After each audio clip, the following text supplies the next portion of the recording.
Thanks, Steve. All right, thanks. I'm a little nervous right now because yesterday, Rachel and Debbie and Chris did such an awesome job. I'm like, man, I got to step up my game here. I got to bring my A game. So hopefully I do deliver some good content. Even if you are someone who's been in the FI world for a while, I hope that you'll get a couple good nuggets from my presentation, even though it is kind of geared towards how to get young people involved. And I think Stephen nailed it when he said, man, I wish I would have known this stuff earlier. Raise your hand if you thought that, had that same thought, right? We all have. I definitely did. My wife and I found the FI movement in the Bigger Pockets community, in the Choose FI community, probably 6 years ago-ish, I'd say. And man, I'd wish I'd found it 26 years ago. I really wish I would. So that's kind of the underlying impetus for what I'm doing with my book and my community and stuff. So yeah, I've been a public high school teacher for 19 years in Denver. I live up in Denver. I teach at a school called Cherry Creek High School. It's a large school. If you can imagine this, 4,000 students in one high school. That's Cherry Creek High School. It's like a college, it's like a community college campus. But because of that, they have a lot of great elective classes. So I'm a business teacher, and I've only ever taught business classes, mostly marketing, but I have taught personal finance and entrepreneurship and things of that nature. So really fun classes to teach. I get really motivated kids. They usually are there because they want to. And I'm fulfilled because I know what I teach, they're actually going to use it versus some other classes, which I won't name.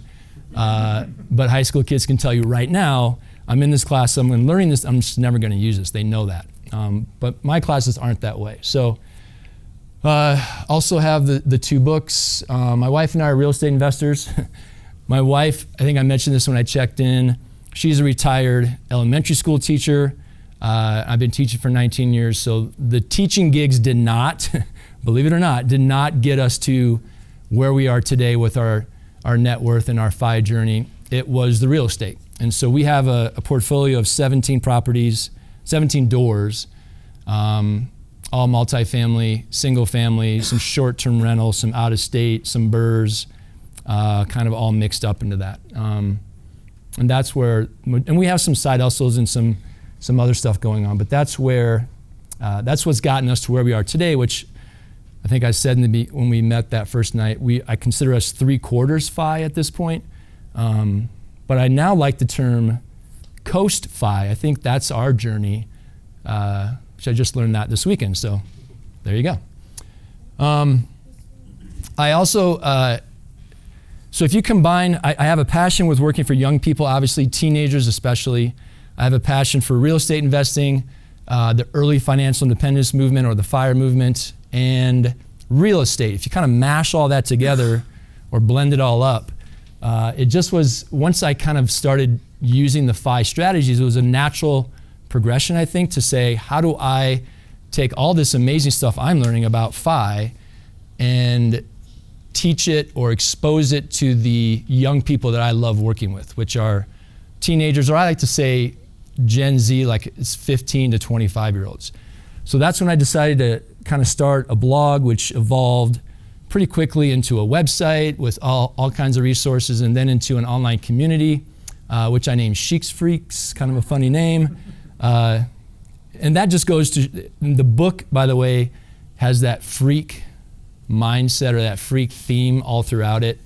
And that's just that if you're young, and we have some here, and you think about your money, you think about your financial future, that is very different. That is unique and exceptional. Most young people, I think most of us included, when we were 15 to 25, we didn't think about our financial future at all. So I consider them kind of freakish in a good way. So that's where the SheeksFreaks comes from. So the community is an app-based community where those young people can come in. There's a free membership. There's also a paid membership. Maybe I'll talk about that later. But they can connect with other like-minded young freaks who are interested in early financial independence and everything that falls under that umbrella. Frugality, mindset, entrepreneurship, real estate, house hacking, the list goes on and on. And they can, as we all know, networking is so important. So these young people, I found very quickly, who are interested in their financial future, they don't have a group of friends at home that share that interest because they're pretty unique, but there are plenty of them out there scattered around the country. So the SheeksFreaks community is about bringing them together in the app. We have a weekly Zoom call as well where they can learn from each other, share resources, hold each other accountable. And some of the members are doing some really, really impressive stuff at a very young age. So that's cool for me to watch. So that's kind of a little bit about my background. I just wanted to kind of start there. We'll discuss strategies you can use to help motivate Gen Z to focus on their financial future, which is, by the way, not easy, which is why it says at the bottom, you can't make them do that. So I have the most common question I get all the time on a podcast interview or talking to a parent is, how do I make my teenager or my college student, how do I make them want to learn about or to focus on their financial future? And my short answer is always, well, you can't. Any parent in here who has a teenager could tell you right now, you can't make your teenager do anything that they don't want to do. Now, you can incentivize, motivate, and pique their interest, but at the end of the day, you can lead that horse to water, but that's all you can do. So you can increase the likelihood, but I do say this, and it's, teachers will resonate with this, but so in my classes, in my physical classes and in the community, I talk about 5 strategies all the time and all different types of topics. Sometimes those students, especially in my classroom, teachers know, you just get blank stares sometimes. Like you just don't feel like they're actually engaging or listening, but they actually are. And so even if they're not going to take and use that information today, which most won't, I'll be honest, that seed is planted for somewhere down the road. And I have already started to see this happen. I just got an email 2 days ago from an alumni who was in my class at my high school. He's now a senior at CU Boulder, University of Colorado Boulder. And he emailed me and says, hey Sheeks, I want to meet with you for coffee sometime in the fall. I'm about to graduate from college. I want to start investing in real estate. I want to do early F.I.R.E. I want to talk to you about the stuff you talked to me about in the class. And I'm like, absolutely, let's do it. So that seed is planted. You never know when it's going to actually blossom. It could be in their 20s, 30s, or 40s, but at some point, that young person is going to probably get to a place like all of us have where they hate their job, although that's kind of maybe they just don't like their job. They're sick of working 9 to 5. They start realizing that, wow, working till I'm 65 sounds like a really long time.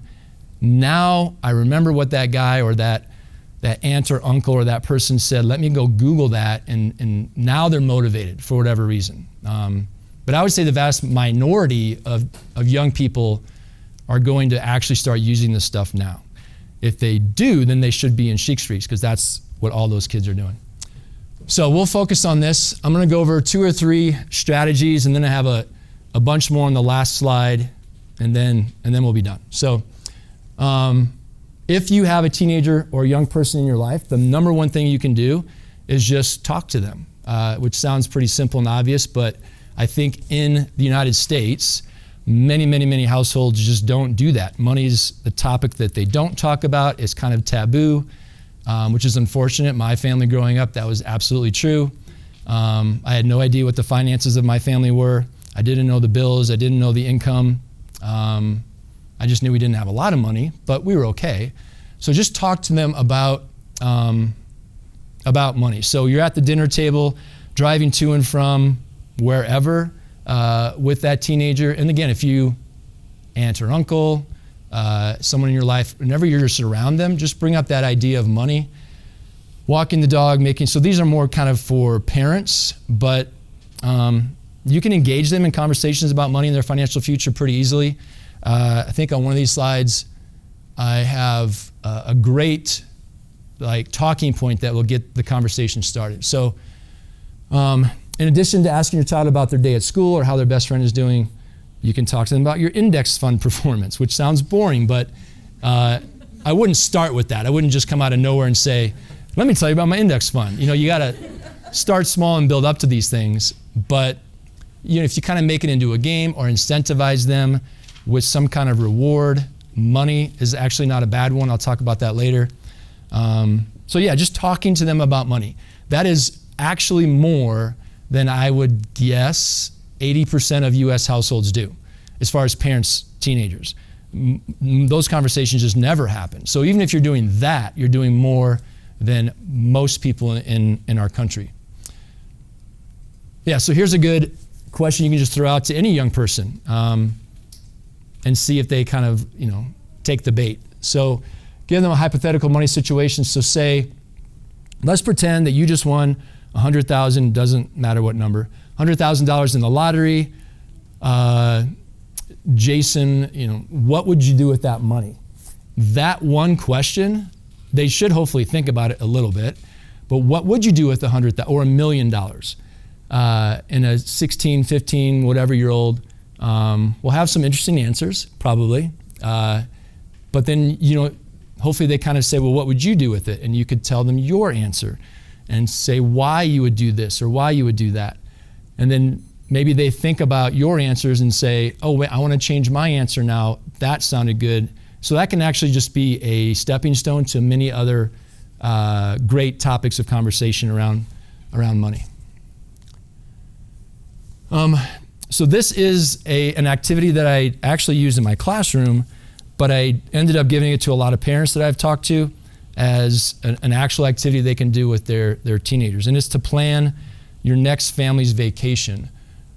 So if anyone's interested, I have a bunch of copies that I made of a worksheet that I give it to the teenager and say, you get to plan our vacation, which is, I think, fun for most of them. They get to choose.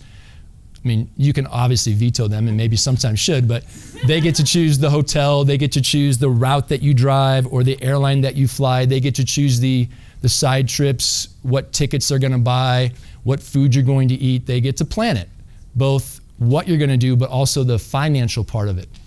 So give them the responsibility of running that. They gotta think about, and the worksheet walks them through that, gas, food, lodging, entertainment, tickets, parking, transportation, everything from the transportation to, we need to buy some sunscreen because we're going to Texas.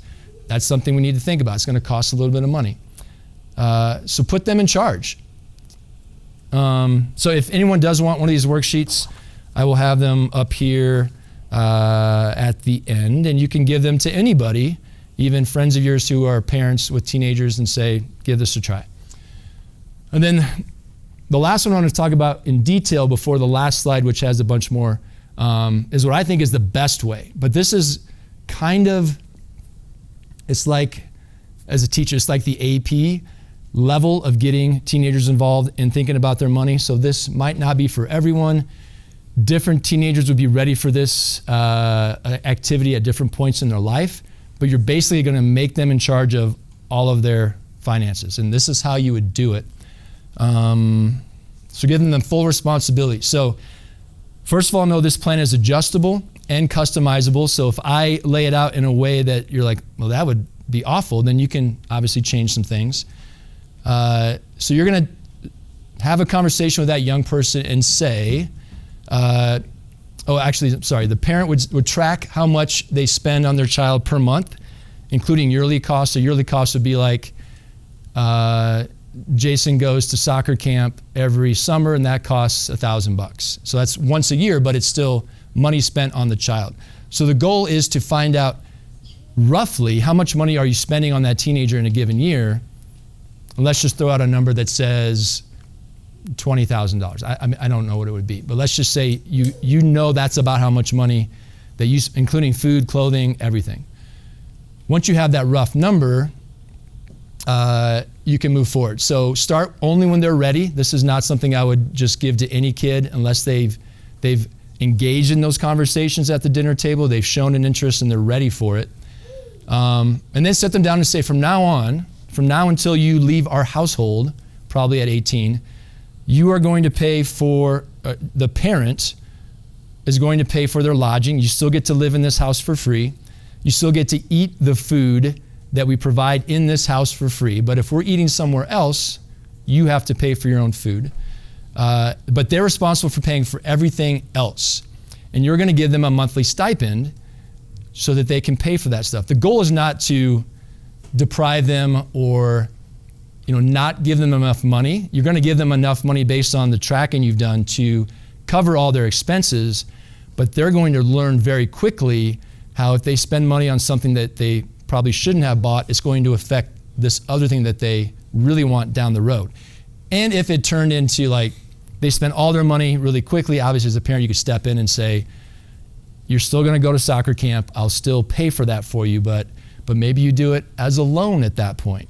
You spent too much money, you don't have enough money for soccer camp, you really want to go, I'm going to loan you the $1,000 for that, and you have to pay me back through the stipends that I pay you in the following months.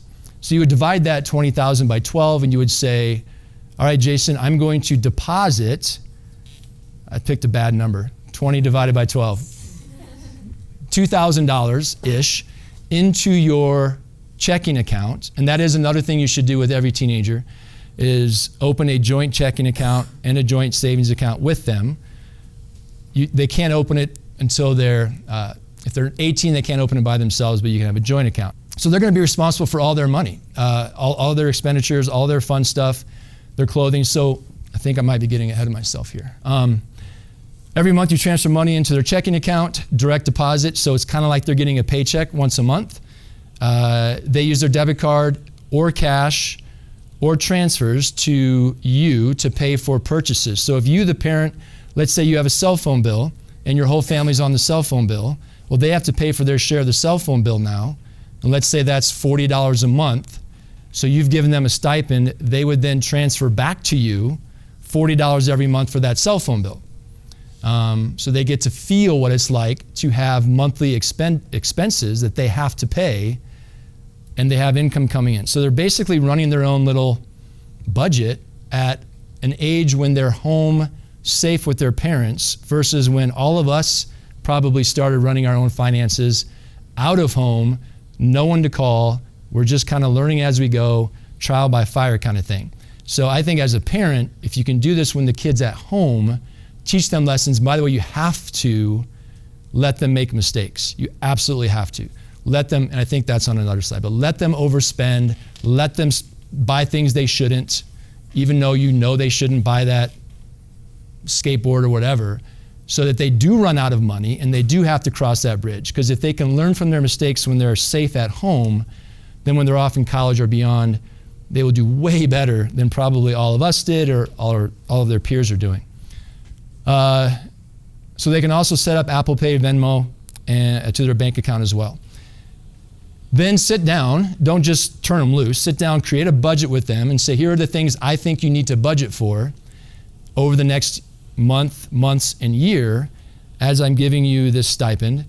Teach them how to pay themselves first, which I think this is the second most question I get.